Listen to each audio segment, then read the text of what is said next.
오늘은 이 말씀 가지고 만사 평안을 바라나 라는 제목으로 하나님 말씀 전하도록 하겠습니다. 자, 제가 지난주에 우리 가지치기에 대해서 좀 말씀을 드렸죠. 사진 먼저 보시면 가지치기는 뭐냐면 저렇게 식물들에서 옆에 있는 가지들을 좀 잘라주는 거예요. 그래야 더 잘 자라고 열매도 많이 맺고 그렇습니다. 원래대로라면은 하여튼 모든 저 마디마디마다 잎사귀가 있는데 밑에 것들을 좀 잘 쳐줘야 돼요. 제가 그 옥상에 도마도 얘기 몇 번 해드렸는데 그 중에 제가 물만 줘요. 가서 가지치기를 해보려고 했더니 모르는 사람이 했다가 도마도 잡을 것 같아서 그냥 뒀더니 그 중에 잘 자란 놈은 야자수만하게 컸어요. 근데 어떤 애들은 또 안 커요. 그래서 제가 항상 속으로 생각해요. 내 탓이 아니구나. 그러니까 다 안 자라야 내 탓인데 그 중에 아주 잘 크는 놈도 있고 그렇지 못한 놈도 있어서 내가 열심히 물을 줬지만 다 네 탓이다. 잘 받아먹는 놈은 잘 크는 거고, 목사가 교인들한테도 그런 생각하고 있지 않나 하는 생각이 가끔씩 들어요. 네, 물을 잘 주고 있는데 잘 받아먹는 사람은 잘 크는 거고, 가지치기를 저렇게 해야 됩니다, 식물들이. 근데 제가 그 다음 사진에서 뭘 보여드렸냐면 사람들도 자기 뇌 속에 가지치기를 한다 그랬어요. 그래서 보면은 저게 뇌세포를 연결하는 시냅스들인데 저게 많고 잘 연결이 돼 있어야 뭐든지 잘하는 거예요. 공부를 잘한다는 것에서 떠나서 사는 것도 그렇고 뭘 만드는 것도 그렇고 그걸 잘하는 사람들 있잖아요. 그죠? 네. 우리는 이제 너무 애들을 학교에만 보내서 학교 성적만 좋기를 바라는데 그런 애들 치고 제대로 된 아이 많이 못 봤어요. 모든 일에 저게 잘 발달되어 있어야 되는데, 잘 보시면 24개월에서 4살 때가 왕성합니다. 하여튼 모든 세포가 다 열려 있어서 사람들을 키워요. 그러니까 우리가 이제 그때 아이들에게 책도 읽어주고 동물원도 가서 구경시켜주고 경험을 많이 하게 하는 거죠. 왜? 내 안에 그런 게 발달하도록. 그런데 4살부터 10세, 10세 정도까지가 되면 가지치기를 시작해요. 사람도 가지치기를 한다고요. 자기 뇌 안에 있는 여러 가지 그런 많은 관심들을 좀 가지치기 해서 이제 내가 내 인생을 살아갈 나를 만들어 가는 거예요. 그러니까 한 10살 정도 되면 다시 저렇게 듬성듬성해져요. 그 중에 조금 내가 볼 때 나한테 필요 없는 거는 잘라내고, 아, 이거는 내가 꼭 좀 해야겠다 하는 거는 내가 만들어 가는 거예요. 저 같은 경우에는 무슨 노래를 하거나 이런 거는 미리미리 다 잘라냈고, 네, 그림 다 잘라냈어요. 그리고 내가 잘하는 거, 그것만 이렇게 만들어 가는 거예요. 여러분도 다 그래서 지금 여러분의 인생이 만들어진 거예요.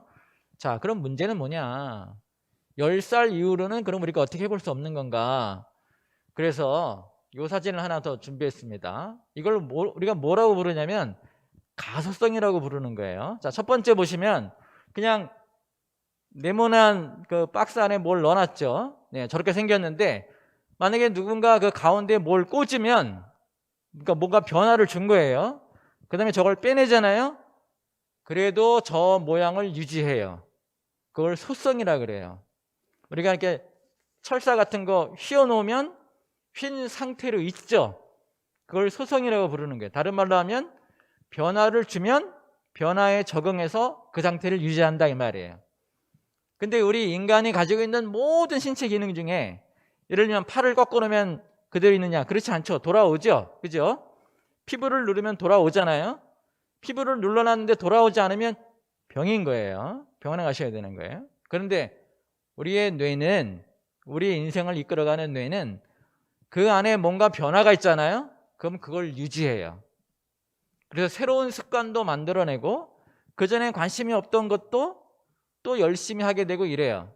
그래서 사람은 어떤 사람이 제대로 되는 사람인가, 한 몇 년 전에 만났을 때는 이런 사람이었는데 몇 년 후에 만나니까 저런 사람이 돼 있어야 되는 거예요. 왜? 자기를 자꾸 변화시켜 가는 거예요. 나이에 맞게 변화시켜 가고 환경에 맞게 변화시켜 가고, 20대에는 20대답게 살아야 되는 거고 40대 50대가 돼서 부모가 되면 또 부모가 자기를 만들어 가야 되는 거예요. 이거를 소성이라고 불러요. 근데 우리 뇌에 우리의 영혼을 어떻게 할 수 있다는 거예요? 바꿔갈 수 있다는 거예요. 그러니까 가지치기가 10살에 끝나는 게 아니에요. 살아있는 인간은, 괜찮은 인간은 어떻게 해야 되는가? 계속해서 가지치기를 해 나가는 거예요. 새로운 거 만들고 예전에 내가 관심 있던 거 빼버리고 이렇게 하는 거예요. 우리 신앙도 마찬가지예요. 처음에 교회 다니고 예수님의 십자가 깨달으면 뭐든지 다 하려고 해요. 그런데 시간이 지나면서 우리가 우리의 신앙 모습을 만들어내요.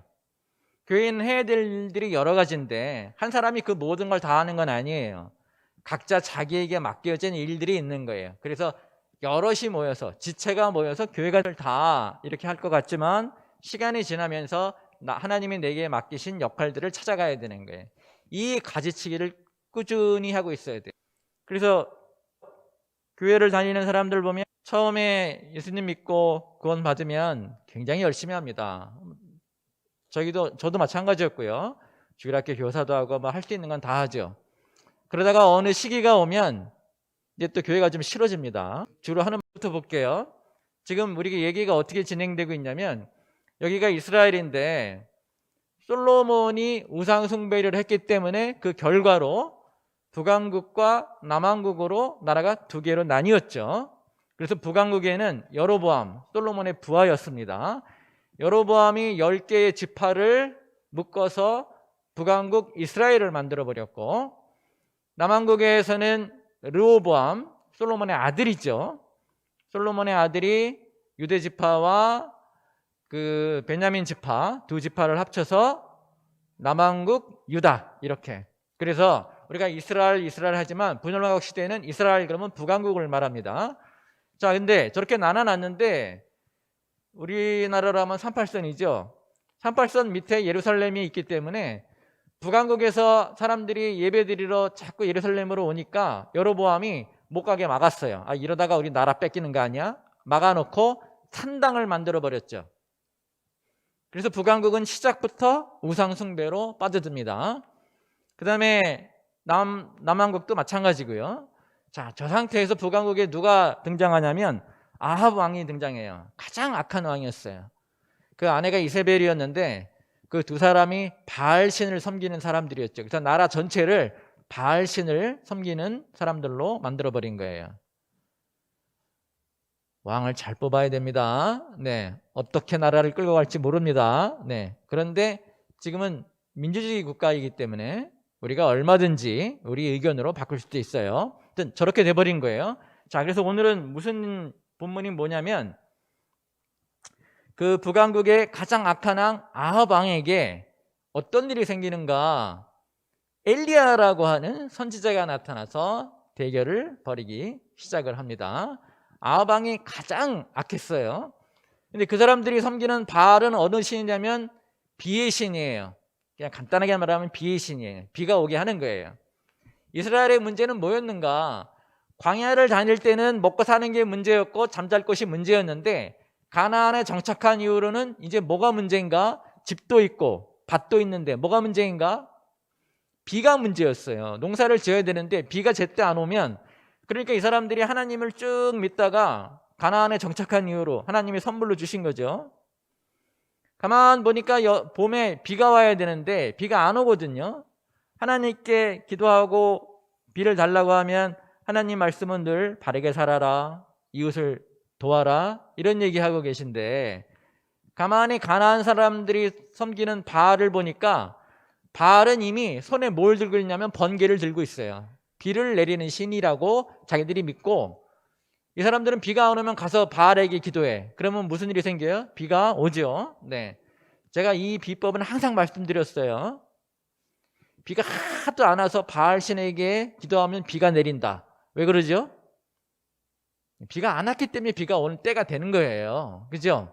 그러니까 우리가 항상 그들한테 집니다. 네, 비가 오게 해달라고 하는 신에게 기도하는 사람한테 우리가 집니다. 왜? 그 신이 있거나 말거나 비는 항상 오기 때문에. 그러니까 지들은 항상 지들이 맞다 그러는 거죠. 네, 자, 그래서 이 엘리야가 지금 무슨 일을 하고 있냐면 아합에게 가서 가뭄을 선포합니다. 그러니까 아합이 믿고 있는 바알 신에게 정면으로 도전을 한 것이다, 이렇게 보는 거죠. 가뭄을 선포했다는 얘기는 다시 말하면 비를 조절할 수 있다, 누가? 하나님이. 이것을 지금 보여주려고 하는 겁니다. 자, 본문에 보니까 길르앗에 거주하는 자 중에 디셉 사람 엘리야가, 엘리야는 가장 위대한 선지자입니다. 구약 성경 전체에서 어떻게 보면 가장 위대한 신앙인이라고 볼 수도 있습니다.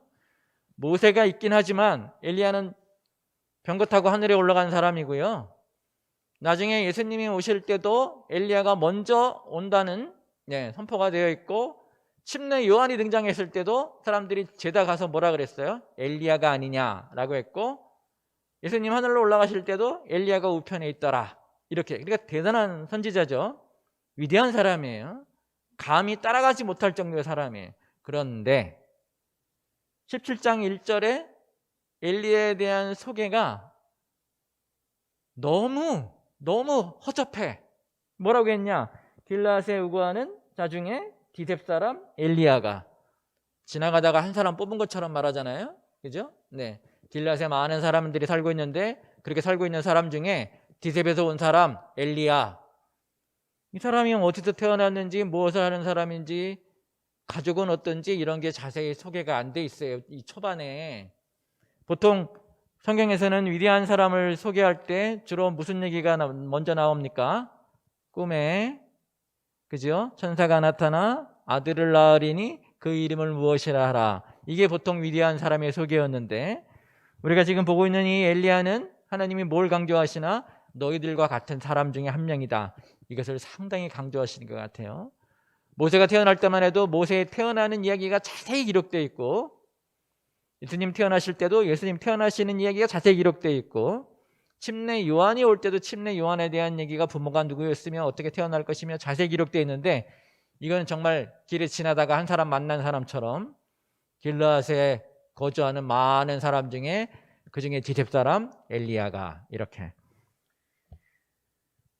나의 섬기는 이스라엘 하나님 여호와의 사심을 가리켜 맹세하노니, 이렇게 말합니다. 그러니까 이 분이 꼭 하나님이 길에 가는 사람 중에 한 명을 고른 것 같지만, 이 발언하시는 것을 보면 그때가 지금 어느 시대예요? 아합 왕이 있던 시대예요. 아합과 자기 아내 이세벨이 바알신을 섬긴다고 그 난리를 치던 시기에 뭐라고 말하느냐? 왕에게 가서 나의 섬기는 여호와 하나님이라고, 나는 당신들이 섬기는 그 신을 섬기지 아니하고 나는 하나님을 섬기는 사람, 이렇게 선포한 것이기 때문에 이 엘리야를 소개한 말은 매우 미약했는데, 정작 엘리야 본인은 그 왕에게 가서 이렇게 말할 정도였죠. 이 옛날 말로 하면 이거예요. 독재자에게 가가지고 당신 같은 독재자에게 이렇게 한 말하고 똑같은 거예요. 왕의 면전에 대고 그렇게 한 말이기 때문에, 여호와의 사심을 가리켜 맹세하노라. 내 말이 없으면 수년 동안 우려가 있지 아니하리라. 비를 멈추겠다는 얘기예요. 다시 말하면 너희가 바알 하는데 그 바알을 활동하지 못하게 내가 묶어놓겠다라고 한 거예요. 그 다음에 일어난 일들 보십시오.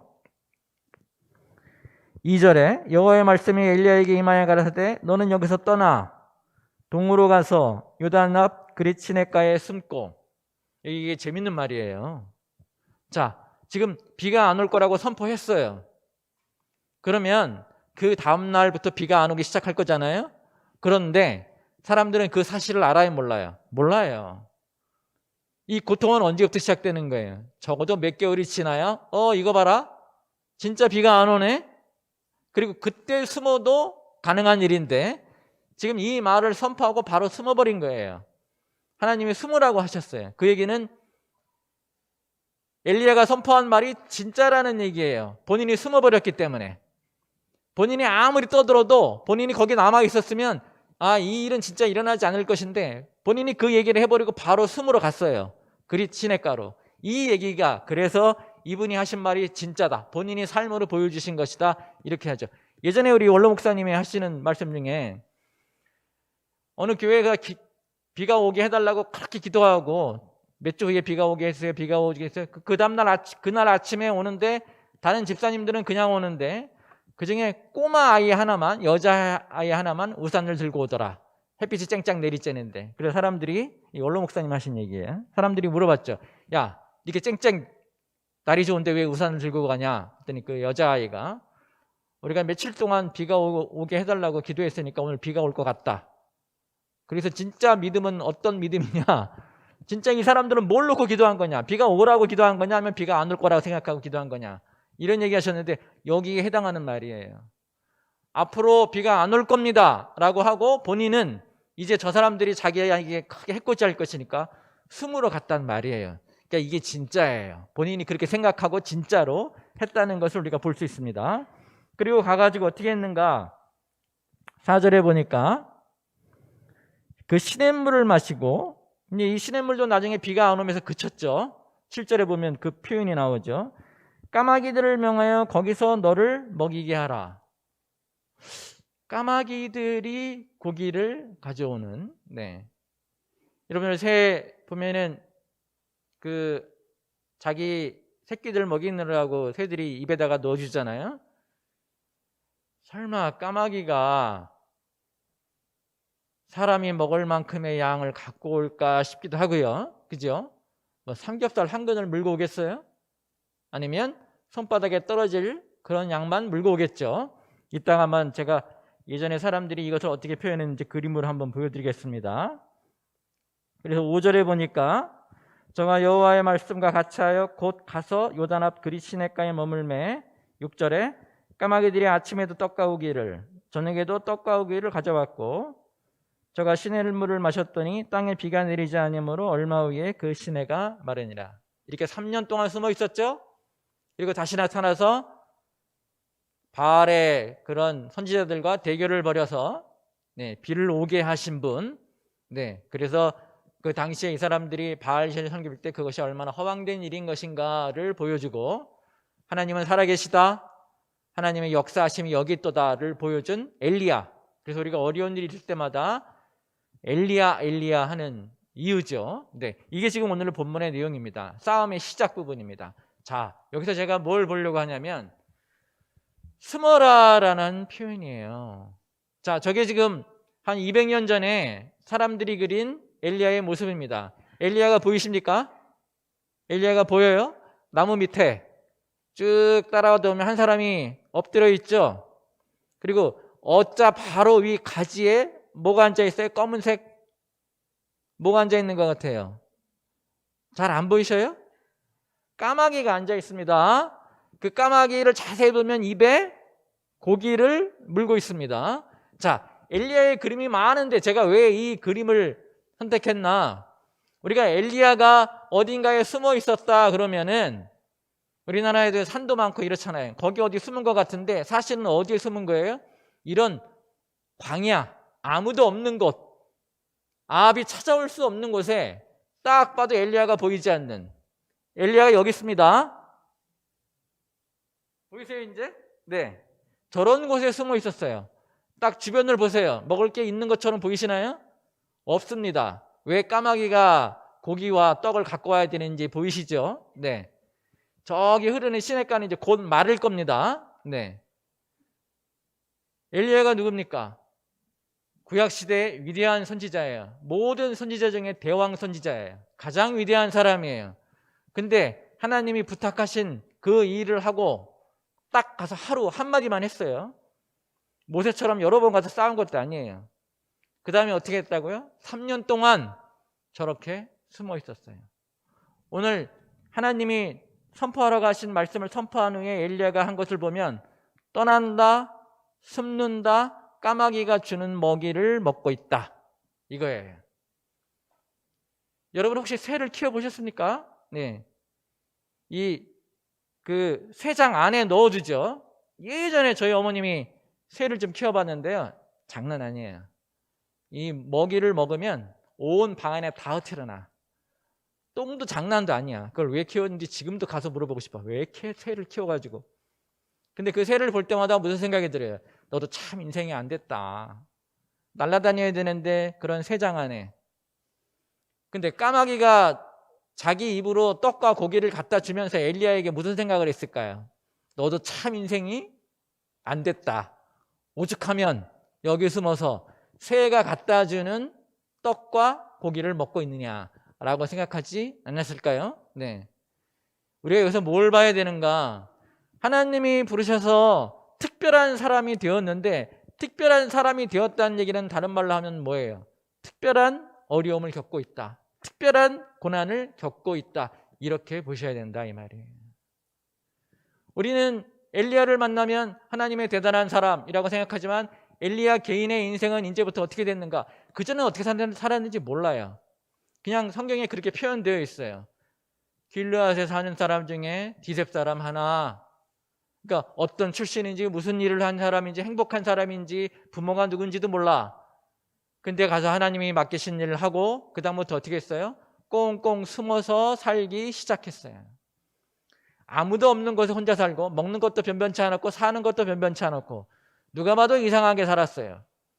저 엘리야가 나중에 바알의 선지자들과 싸워서 이겼기 때문에 사람들이 와 엘리야 이러지, 저 때는 사람들이 볼 때 무슨 사람이에요 저 사람, 이 괜찮은 날씨에 비가 안 온다고 말하고 자기는 숨어서 까마귀가 주는 고기를 먹는 사람, 아무것도 하는 일이 없이 힘들게만 사는 사람, 이게 사람들이 본 엘리야예요. 여기서 우리가 하나님이 선택한 사람은 어떻게 사는지 그 모습이 드러납니다. 하나님이 큰일을 맡긴 사람, 하나님이 사랑해서 신앙을 갖게 한 사람, 하나님의 사람이 된 사람, 내 죄를 모두 하나님 앞에 속죄하고 하나님이 된 사람, 어떤 삶을 살아가는 것인가? 엘리야를 통해서 볼 때 거칠고 힘들고 고단한 삶을 살기 시작했다.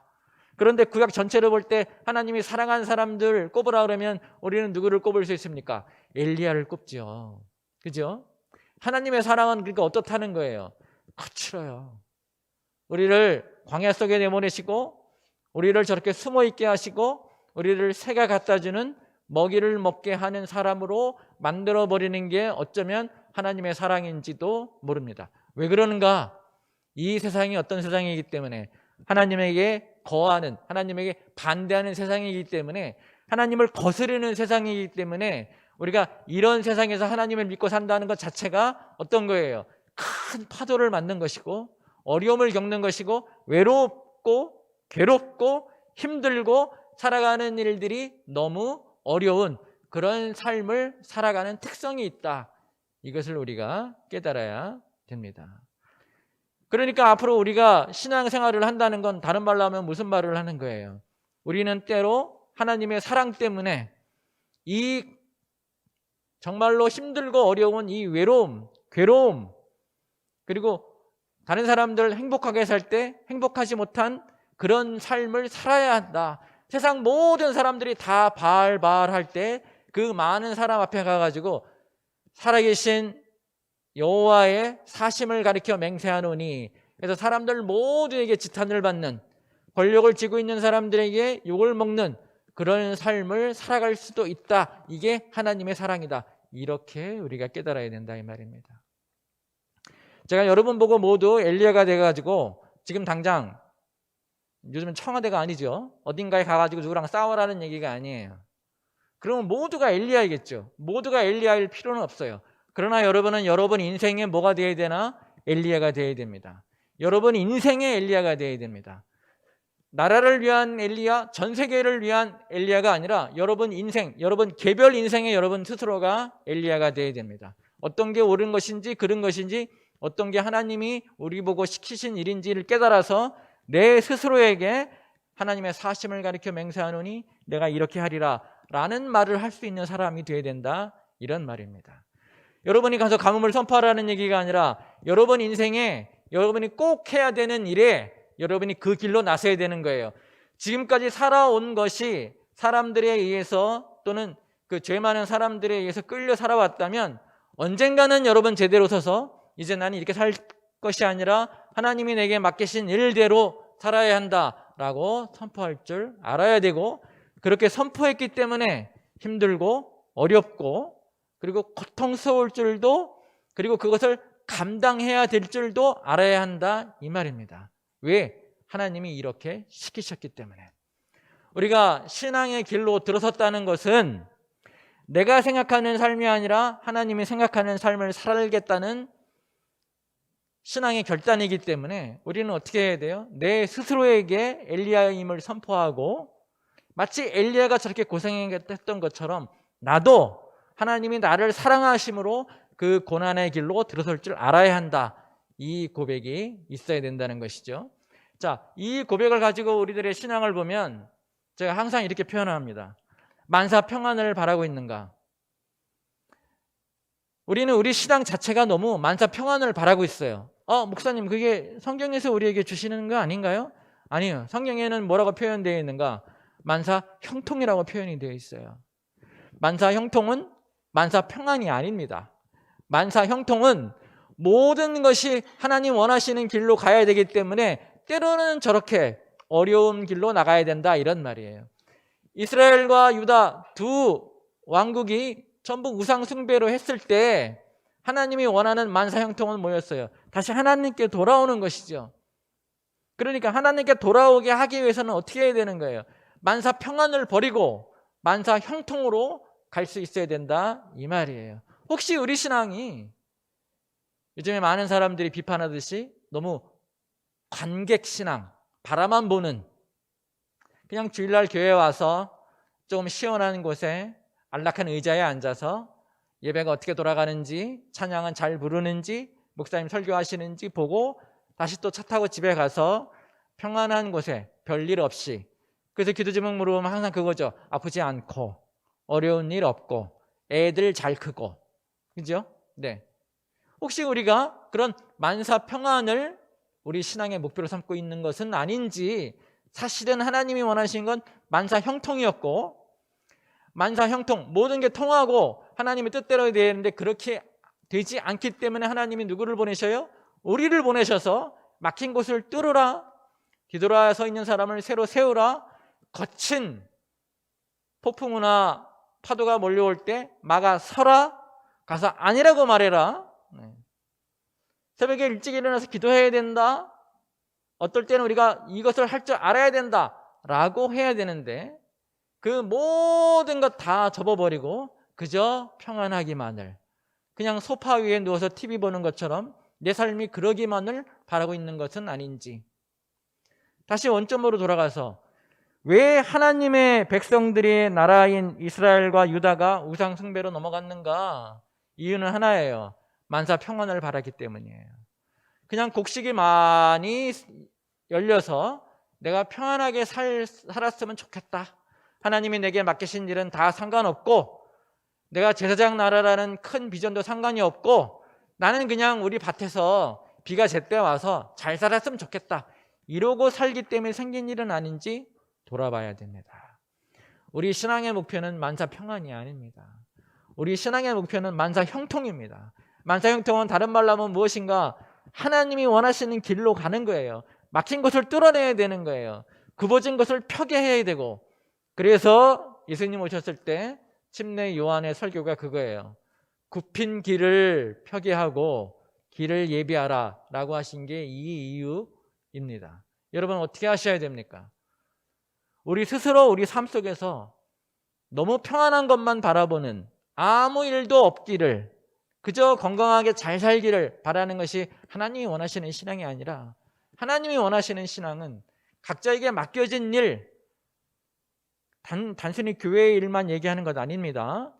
여러분 인생에, 여러분 삶에 하나님이 맡겨놓으신 그 일, 아버지로서의 역할, 어머니로서의 역할, 자녀로서의 역할, 또 직장인으로서의 역할, 그 역할 속에서 하나님이 맡기신 일 어떻게 형통하게, 하나님의 길로 가게, 제대로 가게, 그리고 그것을 막는 것이 있으면 그것을 과감히 무너뜨리고 아니라고 말하고 가뭄을 선포하고, 내가 비록 그것 때문에 숨어 있을지언정, 내가 비록 그것 때문에 까마귀가 주는 고기를 먹을지언정 우리는 뭐라고 말해야 되는 거예요?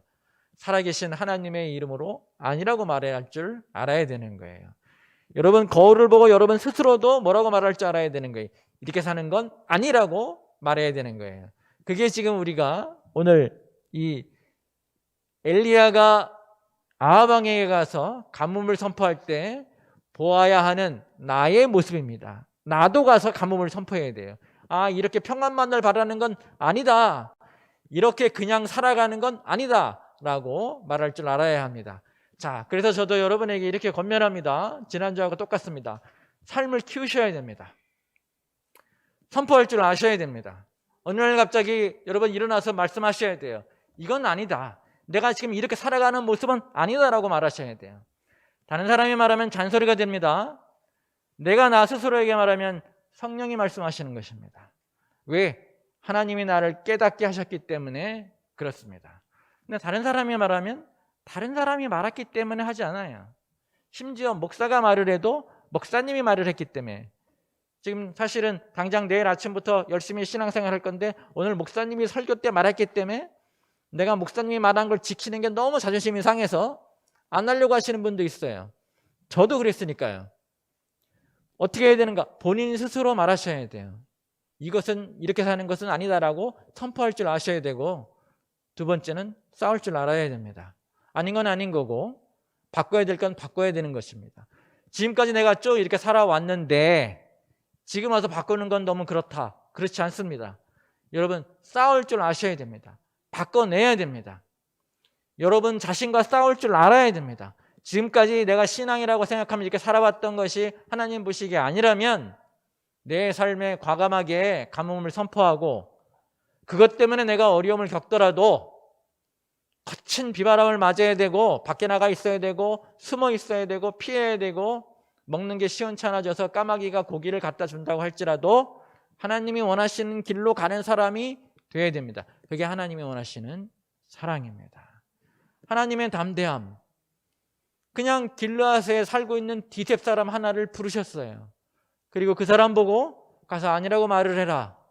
그리고 곧 어려움이 닥칠 테니까 가서 숨어 있어라 라고 말씀하신 하나님의 사랑. 다시 한번 엘리야를 보세요. 행복하지 않았어요. 그런데 우리가 뭐라고 말할 수 있습니까? 하나님이 가장 사랑하는 선지자였다고 말할 수 있고, 지금도 이스라엘 사람들은 축제를 벌리면, 제가 그때 한번 보여드렸죠. 빈 의자를 하나 갖다 놔요. 누구 자리예요? 엘리야의 의자예요. 엘리야가 와 있기를 바라는 거예요. 여러분, 여러분의 삶도 여러분 스스로에게 선포하고 싸움을 시작하면 괴롭고 힘들고 어려운 삶이 될 수도 있습니다. 그러나 여러분 인생에서 가장 소중한 싸움이 되기도 합니다. 누군가 의자를 갖다 놓을 거예요. 여러분 영혼이 쉴 수 있는.